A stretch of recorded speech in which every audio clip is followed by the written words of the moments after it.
Hello, everybody. Welcome back for another video. Hope you're all doing well. Hope that everyone out there is doing great and that you're all having a fantastic day. Don't forget to follow me in the links below of the video on social media.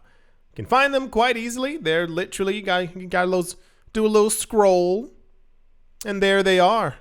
Thank you to everyone who leaves a like on every video. Thank you very, very much.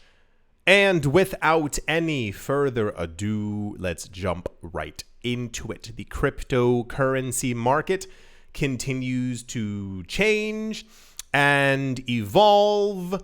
And a lot of companies are doing their darndest. That's a nice way of saying it. We have companies who are either newly announcing their love for crypto, re-announcing their love for crypto and that they've been buying cryptocurrencies. And there are also some places who realize that it's not that they're not needed so much as blockchain itself kind of clears the way from getting away from centralized entities who kind of control the entirety of the money supply and the way that we move money around. Think Visa, PayPal, MasterCard, that kind of thing. This like permissioned way of moving around money. No matter how robust the crypto space is or continues to be, I still have to cross my fingers and hope that we see more. And listen, you have to really get this. We need more normal people in the market, like everyday normal people who own fragments of Bitcoin, some Ether, some XRP, because this is how you get it moving. The world's economy does not only work because there are 50 people moving money around. You need billions of people to kind of keep this going. So in that same note, a lot of the companies that we currently have are trying to adapt, but it ends up being a little okay. No one was asking for that, but I guess that's kind of cool. And this is where we currently are right now.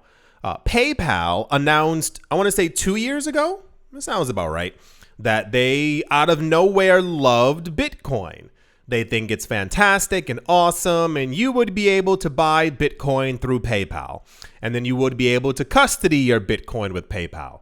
It's an unnecessary but a clever way for a company that has nothing to do with blockchain to try and stay relevant.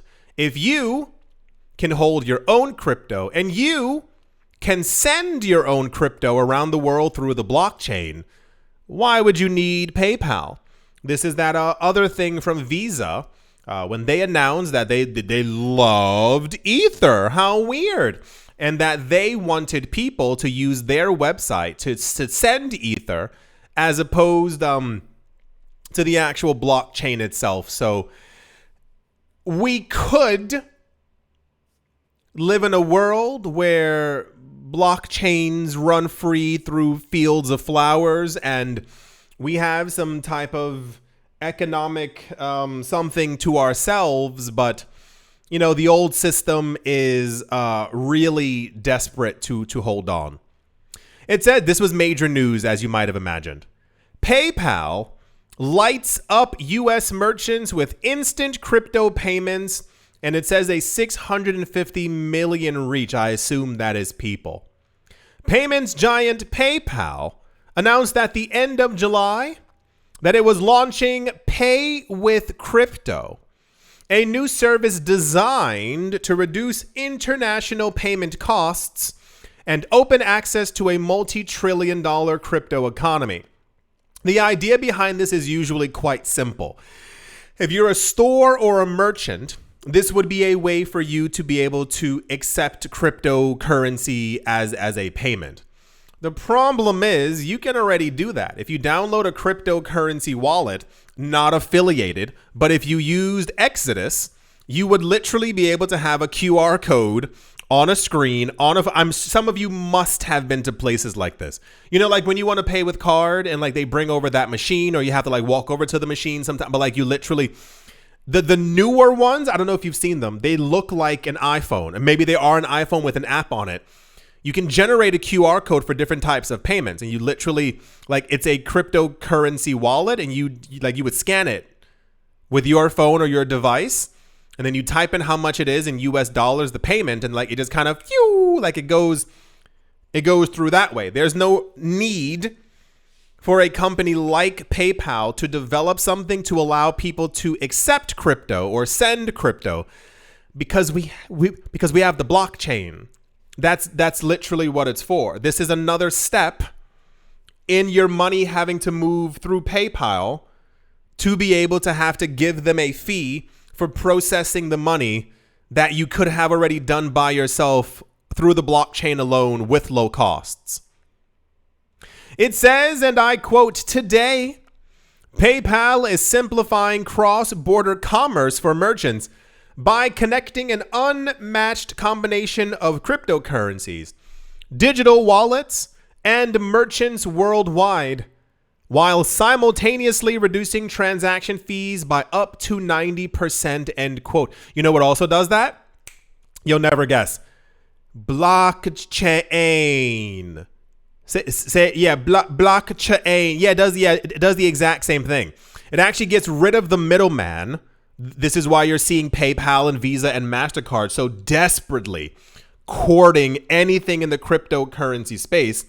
You can literally, like, the point of when Bitcoin was created by Minoshi Sakatoko, you have your own QR code, you have your own address, and you can share that with people, and they can send you money peer to peer instantaneously. So, The rollout allows U.S. merchants to accept digital assets across more than 100 wallets and currencies, and provides conversion into stablecoin or fiat in real time. You know what? Those are extra fees that you don't need. So have you seen those videos? If you haven't, I'm going to tell you about it. The videos, what's that guy's name? Jack Mallers.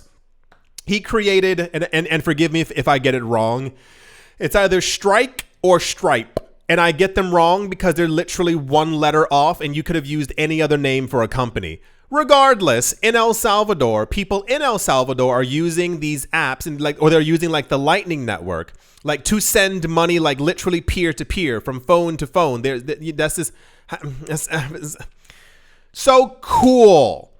PayPal has further announced that they are team crypto. And listen, if this increases adoption, which it probably will, I'm all for it. But also, like, don't pretend that blockchains don't exist, because this news story should have been PayPal reminds 650 million users that they don't have to use them. You can simply use the blockchain to send money around the world instantaneously for low fees without having to incur another PayPal fee for sending money somewhere. But that's not how these companies work. So hopefully, still hoping and wishing and praying that we get news eventually. We actually, listen, we actually haven't gotten this news in a while. I assume the numbers are up there. We haven't gotten like 30,000 new people made a new wallet today for Bitcoin. 87,000 people. Like we used to get that quite frequently. To be fair, maybe it's being overshadowed by the 9,000 companies and countries who are buying up large amounts of BTC, ETH, XRP, ADA, ABC, 123, BNB all the time. But would be nice to get that. We need more. Like, we are now 700 million people on the planet using crypto. That's how the network continues to be strong, and not from hearing that PayPal is announcing that they're adding, another step to this. Whoa, that's cool. I can't believe it. PayPal in crypto? I'm flabbergasted. I'm not sure if anyone else is, but my gaster is flabbered. Anyway, that's the PayPal news. And yeah, let's move on. Also in the news, and it's like, oh, that's cool.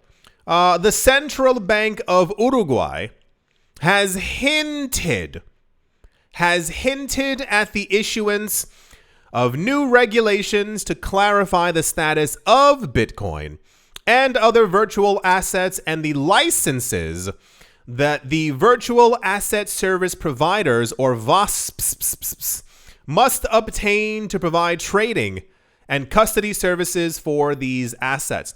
It's been years. 2018, 19, 20, and 21 were kind of the pivotal years for like regulation, and I mean swiping the SEC to the side.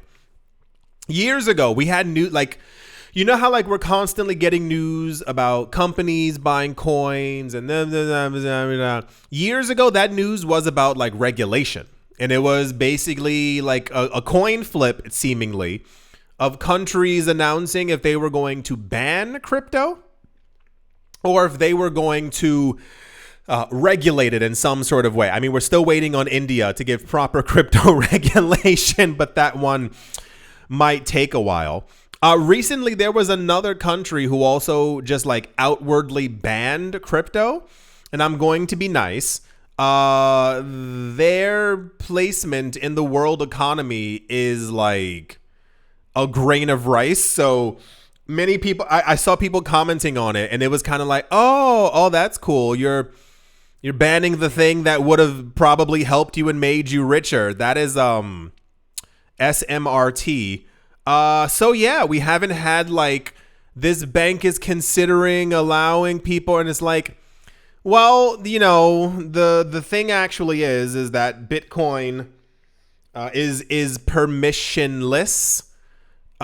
So, you know, cool. I know this goes for like companies and stuff like that, but I guess rather now than never or later, it's not like, you know, as I mentioned thousands of years ago, if you don't allow people to do this in a fair manner within your country, and this is not to Uruguay, this is everywhere, they're going to get into a metal bird with large wings that is going to fly them somewhere else where they have the freedom to do so. That's just how the world works. We're not in the 1930s anymore, regardless of how many people would like us to be there. No, there's, you know, like when it comes to money, this entire thing of globalization, it has worked out quite well. So, more or less. But, you know, people can travel and move other places, and they can goggle on their phones, wear good money Bitcoin, okay, and something will come up and it'll say, hey, you can move to these 38 countries which already have regulations. These want to have 0% taxes. Isn't that grand? So cool. I hope the country figures something out, because there are a few other countries you might not know that have actually banned like Bitcoin and crypto and trading and holding it. And it's not China. Put your hand down. Nope. For those of you who missed that last 9 years as well, we had to go over it. And it was only until someone wrote an article that everyone was like, ¿qué?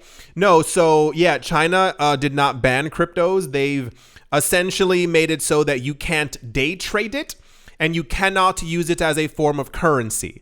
So people can still buy and hold crypto. You can go to an over-the-counter merchant and yada, yada. And also you can mine crypto as long as it's not in a small province and you get the proper paperwork for it. Yeah, but there are other countries that have like banned it. Like ban. Like you can't even say the word out loud. Yes. So, hopefully you know. At the Blockchain Summit Global Conference held in Montevideo, someone by the name of Patricia Tudisco, Superintendent of Financial Regulation at the Central Bank of Uruguay, revealed that some elements needed to be addressed in the previously approved cryptocurrency law. Given the new developments regarding international compliance, I assume that translates into we didn't think this would get that big. So we have to make sure that we are attractive to any company here in our borders who might be thinking of leaving, or anyone who just wants to, you know, maybe do business here in general. That's probably, you know, some new elements have to be addressed. No, you realized your law was probably very rigid. You saw a bunch of people moving to other maybe Latin American countries, and you were like, hey, that money would be great. Yeah, this also lightly shocked. This wasn't the most popular news of the day, but it also, you know, it was there. So, golf clap. I hope you guys get it together. Once again, it is not difficult to do. You have a lower tax rate for these companies or for investors. This is the conversation we had years ago about Portugal. And I don't know if their laws are the same. I don't keep up with Portugal news. However, years ago, Portugal announced that they had a 0% tax rate on crypto within their country. And also, I think this still applies if you are a foreigner looking to move to Portugal. I believe that all foreign earned income for 10 years is also tax-free as well. As you might have imagined, tons of people began to move to Portugal. Logically. And there was like this weird thing that was going around where they assumed that the foreigners moving to Portugal would simply use their money that they were making that wasn't taxed, and they would buy homes back in Texas or buy something back in LA. Do you know what happened? People started buying stuff for the local economy. People were buying extra homes in Portugal, and they were buying extra vacation homes here. And the money stayed within Portugal because of the low or no taxes. So of course, their entire industry completely kept on rising. That's how you get money into your borders. Yes, that's how it works. Anywho, I think that's going to do it for this video. I sincerely hope that you've all enjoyed. I do hope that you all are having a great day, morning, afternoon, evening, wherever you are, wherever the heck you might be, my friend. I do hope that it is absolutely fantastic. Thank you all of you, once again for watching, listening, liking, commenting, and supporting the channel in your own way. And I will most certainly be talking to you all soon. See you.